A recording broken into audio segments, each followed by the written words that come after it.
can probably relate to one fundamental truth about medicine if we think about it in our own terms, in terms of our own health, and the health of a loved one. The truth is that medicine and healthcare are not black and white. Our bodies, our life choices, our physical, mental, emotional, and socioeconomic realities are all different, and therefore our possible outcomes are all unique. To use an example other than abortion, let's talk about antibiotics. You might know that when you take antibiotics, they usually kill some of the good bacteria in your intestines, which can sometimes leave prime intestinal real estate open for harmful bacteria to take hold. And that's what happened to a patient of mine recently. She had a serious kidney infection and needed to be hospitalized to get IV antibiotics. Presumably while in the hospital, this patient was exposed to a type of bacteria called C. diff, which is an intestinal infection that can be difficult to treat and fatal. Basically, the antibiotics and the hospitalization that were needed to treat her kidney infection led to a serious intestinal infection. You can imagine that it's difficult to assess ahead of time the risk of that happening in any given case, plus the risks of everything else that can go wrong. The clinicians caring for her took into consideration the various antibiotic options, their likelihood of success with her particular infection, their risk, including the interactions between antibiotics and her other medicines, and her medical conditions, and a whole lot of other factors. Now think about how ridiculous it would be if politicians regulated what clinicians like me are allowed to discuss with our patients about antibiotic care. The options, the risks, the possible outcomes, the antibiotic choices, it's equally absurd and impossible to ethically regulate abortion care. The reality is that medical cases are rarely simple, obvious, or black and white. They're usually complicated and nuanced, including abortion cases. Medical decisions are far too complex to put into laws. It's impossible to account for all the potential scenarios. Abortion is already by far the most highly regulated medical procedure, despite its good safety record. Situations that are ethically difficult and complicated occur in all types of health care. That is not at all unique.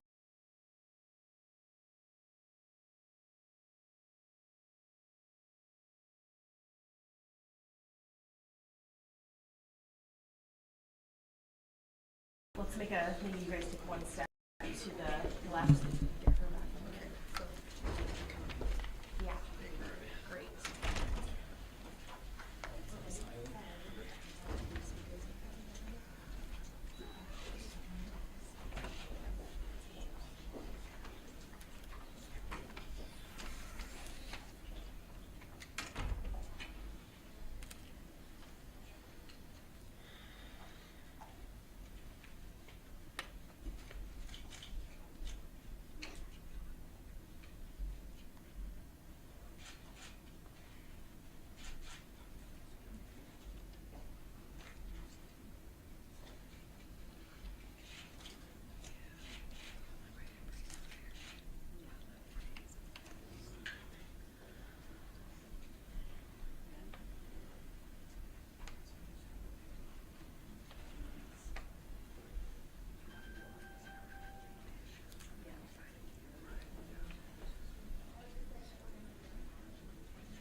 Hello, and thank you all for joining us.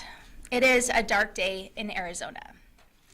Just now, the Arizona Supreme Court issued its opinion in Planned Parenthood v. Mays, upholding one of the most extreme abortion bans in the country. And while it is currently stayed, we continue to live under an unacceptable ban, a law that still strips Arizonans of their personal autonomy and has no exceptions for women who are the victims of rape or incest or any regard for pregnancy complications. Let me be clear. Arizona's 2022 abortion ban is extreme and hurts women. And the near total Civil War era ban that continues to hang over our heads only serves to create more chaos for women and doctors in our state. As governor, I promised I would do everything in my power to protect our reproductive freedoms. Here's what I've done so far and how we can continue to work together to end this never-ending assault on our basic rights. First, my executive order removing the ability of county attorneys to prosecute women and doctors for performing abortions remains. I refuse to allow extremist county prosecutors to use this abortion ban to lock up women and doctors seeking or providing needed health care. Second, my administration has expanded access to over-the-counter contraceptives. Today, Arizonans across the state can walk into their pharmacy to obtain birth control medication without a doctor's prescription. Third, last year I vetoed legislation that would have threatened access to IVF and potentially endangered access to any and all abortions in our state. And any other legislation that threatens to take away our rights will continue to be met with my veto stamp. Fourth, I am calling on the legislature to do the right thing right now and repeal this 1864 ban and protect access to reproductive health care. The Republican majority in the legislature has time and again refused to act to protect our freedoms. They have refused to repeal this Civil War, extreme Civil War, near total abortion ban. In fact, the Senate President and House Speaker fought in this very case to keep this extreme ban in place, and as it stands, they might have their way. They have refused to act to protect IVF and contraception. Instead, they tell women to put aspirin between their knees. While I'm proud to be a backstop to their extremism, Arizona women should never have to fear the next court decision. It's why I'm proud to be standing here with Senator Birch and Representative Stahl-Hamilton and these other legislators who are dedicated to protecting our freedoms. We are 14 days away from this extreme ban coming back to life. It must be repealed immediately. And while I'm glad IVF and contraception are still available to Arizonans, we know they are under attack. Just last year, I vetoed a bill that would have threatened access to IVF. We must act proactively to protect these essential rights. Finally, this November, Arizonans may have an opportunity to make their voices heard on this important issue. To the people across Arizona who are concerned about the future of abortion rights in our state, who are worried about their bodily autonomy, who don't want to see the freedom of their wives, sisters, and daughters restricted, you can make your concerns known at the ballot box, and I encourage you to do so. Now I'm going to hand it over to Representative Stahl-Hamilton. Thank you.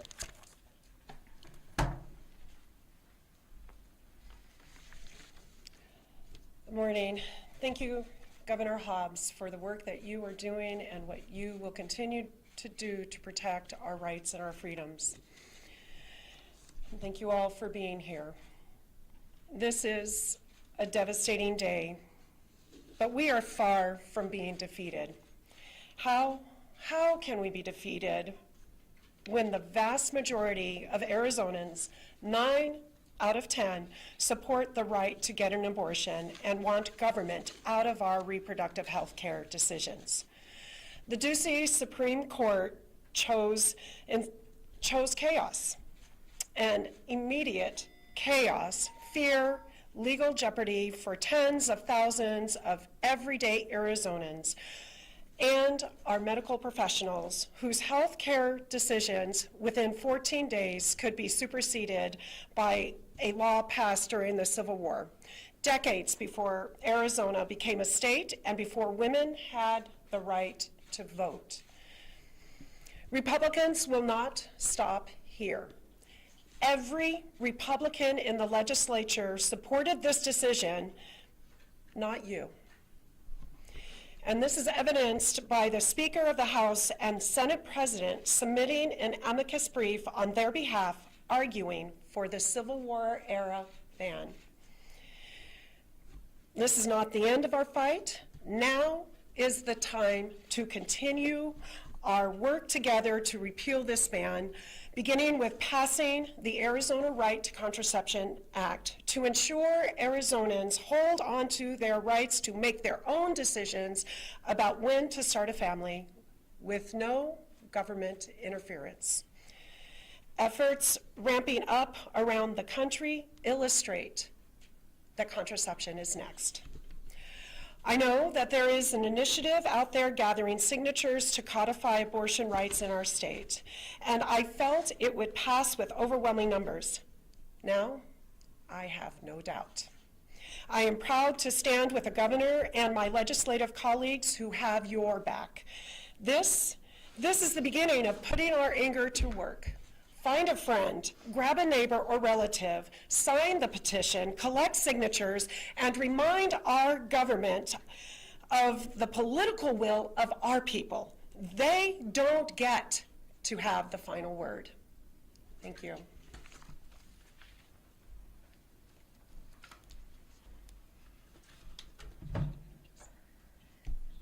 Good morning. I'm State Senator Eva Birch. A couple weeks ago, I had an abortion, a safe, legal abortion here in Arizona for a pregnancy that I very much wanted. A pregnancy that failed, like many of my pregnancies before it, an embryo that was dying, and a miscarriage that was destined to happen. Somebody took care of me. Somebody gave me a procedure so that I wouldn't have to experience another miscarriage, the pain, the mess, the discomfort. And now we're talking about whether or not we should put that doctor in jail. This is outrageous that we would even dignify the consideration of this type of ban. A ban drafted when women had no say, when Arizona was not a state. This isn't what the people of Arizona or the people of this country want. We're talking about a small number of really extreme political leaders calling the shots for everybody else. Republicans don't want this. Independents don't want this. Democrats don't want this. We have to look at who our elected leaders are. The time is now. It's done. I've had enough. The people of Arizona have had enough. We are electing pro-choice candidates in November. Watch it happen. That's all I have to say.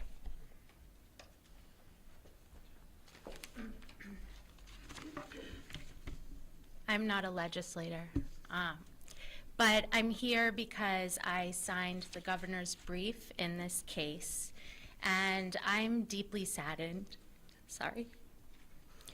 by the court's decision. I participated in this brief because I caught a glimpse firsthand of what happens when abortion is inaccessible and you need one. We simply can't tolerate this in our state, Arizona, that we all love and call home. My husband and I were surprised to learn that we were pregnant just 3 weeks after our wedding, and shocked when we discovered that it was twins. We couldn't contain ourselves and immediately told everyone. We were even picking out names and looking at wallpaper for their nursery. They were so loved. For our anatomy scan, our friends placed bets on their genders, and we learned that our twins were a girl and a boy. We also learned that our boy, twin B, had a critical heart defect that was pumping blood into his lungs. Our joy turned into despair. They scheduled a follow-up, and we went home, nervous wrecks, but trying to remain positive. Our doctor explained that this was very serious, that I might not be able to carry this pregnancy to term, and that it was high risk for our healthy twin and also for me. She explained the process of a selective reduction, a specialized procedure that would stop the heart of twin B and allow me to continue to carry twin A to term. The doctor was working to arrange this for us, but the one facility she knew to provide it was not able to. This procedure was technically legal at the time, but reproductive health care is generally scarce in a state like Arizona, where a doctor's freedom to safely provide or even recommend abortion care is constantly under threat. Since that facility could not help us and the clock was ticking, our doctor let us know that she was calling physicians she knew all over the country and that we may need to travel to New York or DC. We were relieved when she finally let us know that she found a doctor in LA who could help us. And so in March of 2020, as the world was shutting down, I was 20 weeks along in my twin pregnancy, and we were able to get the care we needed in LA. The selective reduction procedure took place safely in an operating room in a hospital because it is health care. It was $9,000 up front and out of pocket. We went home where I carried our healthy baby and our dead baby for the remaining harrowing 4 months of my pregnancy before going into labor and delivering both of them. It was an otherwise safe, normal vaginal delivery. My experience was traumatic, but could have been so much worse had I not been able to access the care that I needed. I'm grateful every day that I was able to, but I should not have had to leave the state for that. Many Arizonans might not be able to say the same, and nobody should have to. Thank you. We'll open things up for questions. If you can please raise your hands. I know we have a lot of people here. We'll get to everybody. Right there. What does this mean for Plan B going forward? Plan B, like the contraceptive? Yeah. I don't know. Governor, you said that you are calling on the legislature to repeal this law in the next 14 days. What kind of pressure can you exert to leverage that to make that happen? Is it something you can do? Can you call a special session? Anything you can do? We don't need to call a special session. The legislature's in session right now, and they can do this right now. They can do it today, and they should. They should listen to their constituents, 9 out of 10 Arizonans who support access to abortion, and do the right thing so that we are not living under the confusion and chaos and lack of access to health care that's needed. As you heard from those 2 stories, they can do it right now. Right there. Mary Jo. Governor, have you made that call to the legislative leaders, or do you intend to do that? This is the call right here, and I have done that before.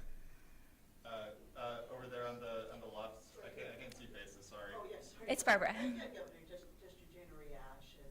You might be shocked perhaps that the more onerous bill prevailed. I mean, are you surprised that this is the one they chose? I'm devastated by this decision, and I know that many Arizonans are as well, and trying to figure out what this means for not just the healthcare they need, but in the future. We know that IVF is under attack. We know that contraception is under attack. Let me follow up with something. Do you fear for the climate, the general political climate in the coming weeks and months over this issue? I'm sorry, can you repeat the? Do you fear the political climate in the coming weeks and months over this issue?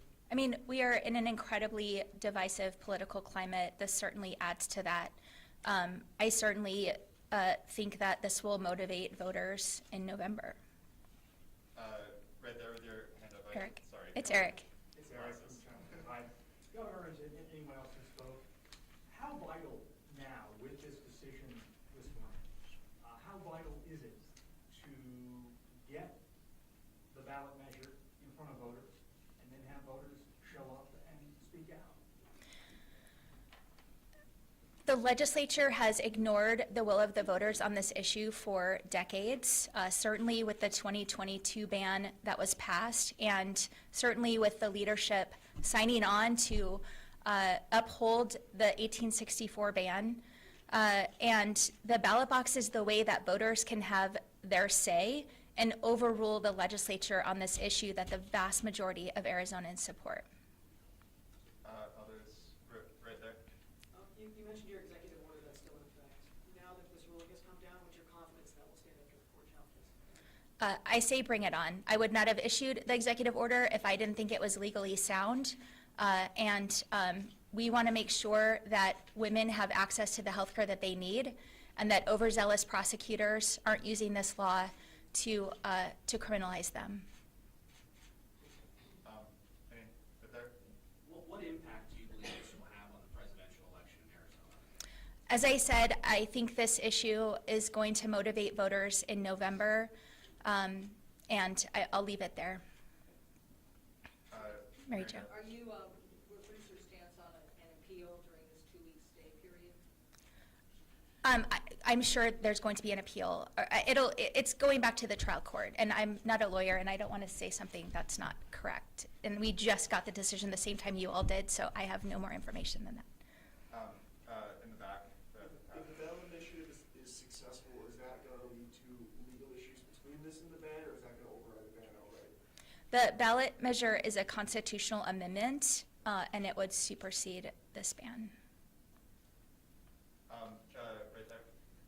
Given that November's months away, and that GOP leaders are unlikely to repeal the ban, what kinds of resources are you looking to mobilize to help women access care out of state if they have to? I am positive that the folks that are working to provide access to abortion will work to ensure that there are funds to help people get the care they need that they cannot get in Arizona. Anything else? Right there. Yeah, are there concerned about challenges to the law that have abortion prosecution authority to Chris Mays? I think that was what we just touched on, and I'm not concerned about legal challenges. Anybody else? Eric had his hand I up. have one last one. Thank you, Governor. Have you spoken with Attorney General Mays in the last hour or so after getting this decision, and what comes next? We have not had that conversation yet. This is the first I'm talking about it. We all got the decision the same time you did. Governor, is there any, so you just kind of mentioned the possibility of people going out of state for abortions. Do you plan on having any conversations with people like California Governor Gavin Newsom or any other leaders in neighboring states where the abortion access laws are less restrictive? Absolutely. I'll do everything in my power as governor to ensure that Arizonans can get the care that they need. Are we have time for maybe 2 more back there? Barbara. You know, the issue of the life of the mother, you know, we've heard from folks that this is particularly bad when that life, the mother's life is in danger. Since the 1864 ban takes that exception into account, why do we have such problems? when those issues- Consideration for the life of the mother is not enough. Senator Birch and Morgan would not have been able to get the care that they needed with just the consideration for the life of the mother. These bans, whether it's 1864 or 2022, do not take complications of pregnancy into account at all, and it is not enough. I think we have time for maybe one, maybe 2 more. Anybody else?